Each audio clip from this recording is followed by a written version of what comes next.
lang, sundan mo ito ng pag-aaral kasi wala kang alam. Huwag mo sabihin na marunong ka na, wala kang alam. Para kang nasa-enroll sa kindergarten, wala ka pala, ABC, 1, 2, 3, ganun po na isla. Ngayon, akabunin ko po kayo lahat dito ngayon. Huwag niyo po kairanin ng iya, tandaan niyo po ito. Kapag pinairan niyo ang iya at ilusyon, impirno, para ito ang pinag-uusapan natin. Ngayon, hakabunin ko kayo lahat. Kung sino man, ang gustong pumasok sa paraito, at handa tumanggap sa Allah, at handa pumasok sa Islam, itaas ninyo ang inyong mga kamay, at sundin ang sabihin ko, kung sino gusto pumasok sa paraito. Kung hindi nyo pagkasabihin ko, nakasan nyo, huwag na po kayo mahiya. Huwag na po kayo mahiya.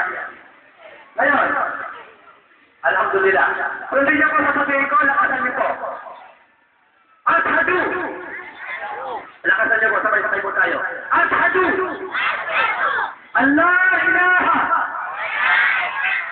illallah wa ashhadu anna Muhammadan abduhu wa rasuluhu wa ashhadu anna Isa ibn Maryam Abdullah Rasulullah.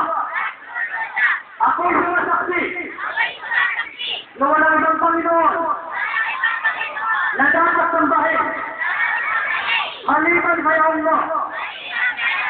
At ako sumasaksi na si Muhammad ang huling tubo at alipin ng Allah.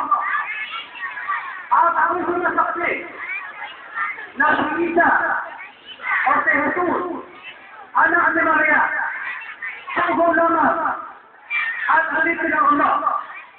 Takbir! Takbir! Takbir!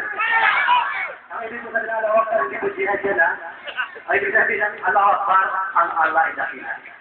Yan po ibig sabihin nun. Tutungkol sa jihad, kapaliwanag ko ng pamamaya, pamit-interpret nyo. Ano ba yung jihad? Barilan? Hindi. Ang jihad maraming klase. Pagtatanggol sa pananampalataya, pag-aanap buhay, paggawa ng mabuti, pagpigil ng sarili sa darating kagustuhan na labag sa kaluban ng tagapaglikha, jihad mo yan. Namatay ka sa paghahanap buhay, namatay ka sa jihad. Sinasagol mo, ari-arian mo, may jihad po yan. Sinalikan ng iba yung asawa mo, sinuntok mo, siyempre asawa mo yun, nasa jihad ka. So, marami ang malakalak ng jihad.